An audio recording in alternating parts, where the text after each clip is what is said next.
Hello, entrepreneurs. Joe DeCharis, CPA extraordinaire, coming to you live from downtown Bethpage, Long Island, New York, for another amazing episode of How to Win at Business. And I have no suspenders today. I'm in my gym shirt because I got done with my second 75 hard 45-minute workout today. Uh, and it's only the afternoon. I'm almost done with my gallon of water. If you don't know what 75 hard is, if you haven't been following me, but if you're watching this, you're in either my group or one of my pages, or you're on YouTube. And if you're on YouTube, you should join my group so you can see what 75 hard is all about. But it's a challenge, not physical really. It's a mental challenge to help you get more discipline. And that's what my friend Larry Broughton said I thought I needed in my life.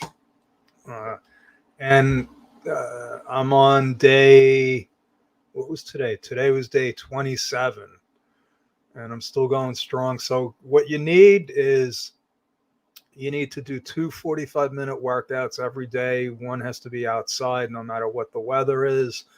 I got drenched a couple of times because uh, didn't have a choice, and that's the way it's supposed to be. So two 45-minute workouts, a gallon of water, which turns out to be the hardest thing, because if you don't have the gallon of water done early enough and you finish it late at night, let's just say you're not getting a good night's sleep.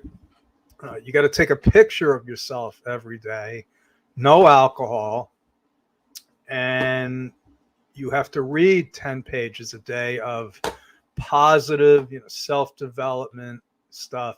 And you have to be on a diet. Now, there's no like you got to be on this diet, that it's got to be a healthy diet and you got to stick to it. And there's absolutely no cheating, no snacks, nothing. There is absolutely no cheating at all, including if you forget to take the picture every day, if you eat a cookie, and if you do miss something, you got to start from day one again. So right now I'm at day 27, almost finished. What time? It's not even 4:30 yet, so I might actually go for a third workout tonight. That's how crazy this is. So when I started the first day, I didn't realize you can't eat any snacks. So I ate a cookie. So right away I lost the first day. And then on the fifth day, I realized that I forgot to take my picture on the fourth day. So I've actually been doing this 32 days. I had 32 days of two 45-minute workouts. A friend of mine just asked me, how much did I lose? I've lost 13 pounds already. I'm at 152. Now, so again, 152 in the morning after I did my first workout. Right now, I'm probably at about 155 because you gain weight during the day. You're drinking a gallon of water, and most of it is still in you, so you have to gain weight. But what I didn't realize is you actually lose weight while you're sleeping. I think you lose like 500 calories or something. So I figured if I just sleep all the time, I can lose weight. But I tried that and it didn't work.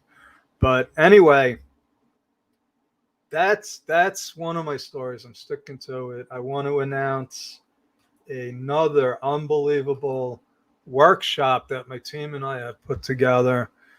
Uh, it's a tax problem resolution workshop. That's what it is. That's what we're calling it. And what I'm going to do is show you how to remove the fear and the anxiety of dealing with the IRS. The IRS might look like a lion, it might look like a cheater attacking you. An alligator?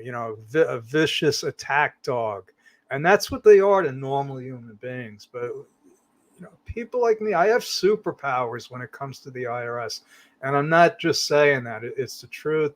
Anybody wants to go against me, I'll gladly challenge anybody to go against my record. with the IRS. I also never had a preparer penalty, no complaints on my CPA license for over 35 years. That doesn't mean that people didn't complain about me, about my methods, my professionalism. That was their opinion, but nothing so bad that they felt that it was worth going to the extreme of actually filing a written complaint. So that's like a negative positive, maybe, the fact that nobody ever pressed charges.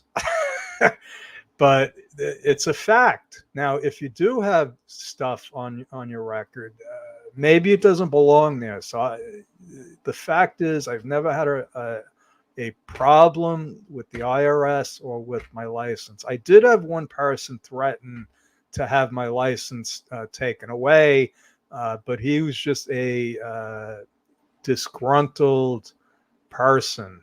And I said, you could try, but it ain't going to work because you have no case. But in any event, dealing with the IRS for somebody that has never had to work with them or tried to work with them and it didn't work out too well, it could be daunting. But I've literally had to deal with not only the IRS, but state, local governments, even towns, and all kinds of things, all kinds of insurance companies I've had to battle with over, premiums, and banks I've had to battle with over getting my clients approved for a loan or a mortgage. So I fought a lot of battles, and after a while, you get to know the enemy, and the enemy is not what you think it is, because the enemy is actually an army of people like you and me, for the most part. You have your bad apples, but these are people that are just trying to do their job. They're not trying to hurt people, but they have a job. Hopefully they're going to get a nice pension. They're government employees. They're underpaid and overworked. I understand that. So the first approach is to approach them as professionals. You approach them saying, listen, I have a client, this is the problem, how can we resolve this so that they don't go out of business or don't have to go bankrupt? How can we work together? Now, we try that approach. Like, let's say it's an audit and we just can't agree. We just say, listen, you came up with these proposals and we came up with ours. We're at a standstill. How about if I just appeal, close the audit, and I'll go to the next level? And then if the same thing happens, we go to another appeal. And then if the same thing happens, I'm pretty sure that's the end of the appeals. You go to tax court, and then you file a petition with the tax court. But I've never had a case that we were not able to settle. Now, what does this have to do with any of the stuff that I promoted as far as, I said the IRS is hiring, LOL. And the fact is that, yeah, they're hiring. And if you look at the flyer, it's for all kinds of positions, seemingly, inconsequential accountant, international specialist, blah, blah, blah. But the truth is that they're hiring over 87,000 collection agents. And when I say collection, there's auditors, revenue agents, and revenue officers. Now, the officers are the ones that do the audits. The agents are the ones that just collect the money. So either way, they are more than doubling their workforce with the specific intention of collecting money from who? They're already on top of, the wealthiest people in the world, like white is on rice, and you already know how much they pay in taxes.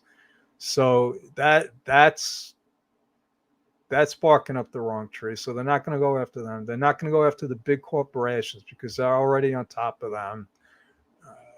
They're not going to go after people that are, destitute. The people in nursing homes, they're all safe. But what about us? What about the small business owners? That's who they're going to go after, because we are the most vulnerable. When I say we, I mean people that are micro businesses. Now, I have some people working with me. I'm probably beyond. I'm beyond the solopreneur level. Plus, I'm a CPA, so I have. They're not auditing CPAs. Okay, they're just not auditing because we know how to keep books and records, and most businesses don't know how to keep books and records. They don't even know what they are.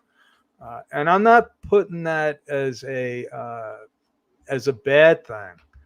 The business owners don't know what books and records are because nobody ever taught them, and it wasn't that important. If you're a mechanic, if you're a coach, if you're anything, if you own a laundromat, why would you care about books and records? That's not bringing in money. But whoever's doing your books better well know what books and records are, because the IRS isn't going anywhere, folks. The bad news is they're hiring an army. They're raising another army just to go after us, to attack small business owners. The good news is that there's protection. There's protection, and if you go to my workshop, which is free, I will tell you, I will share with you exactly what that protection is. Now, if any of this resonates with you, and I've only been going for like 12 minutes, I thought I was going a lot longer. Also, if you're watching live, give me a hashtag live. It doesn't look like anyone's live, but I'm not getting any things there. That's okay, because this will live on forever. The story about the IRS won't change. It's always been like that. It's just that now they're reaching new levels of lowness as an organization, and that's always political. It always comes down to the politics. What can they get away with now? They're saying that all of these people, there's $7 trillion of uncollected taxes. Well, how much of that is from sole proprietors? The bulk of it, I bet you, when they're doing their actuarial projections, that's coming from unpaid sole proprietors that forgot to report their 1099 income, that haven't filed returns, that filed returns and still owe money, but they're still trying to pay their rent and put food on the table. So that's who they're going to be going after. And if you're one of them, feel free to book a free chat with me. I would love to talk to you about your business. If you have a tax problem, I'm here to serve you. And hopefully I can help you. So that's my story. God bless. Pray for me in my 75 hard, although I don't think it's going to be a problem. I'm finishing it one way or another. I just hope I don't have to pray that I don't have to start at day one again. Okay. But like I said, that's my story. I'm sticking with it. Thank you. And see you soon.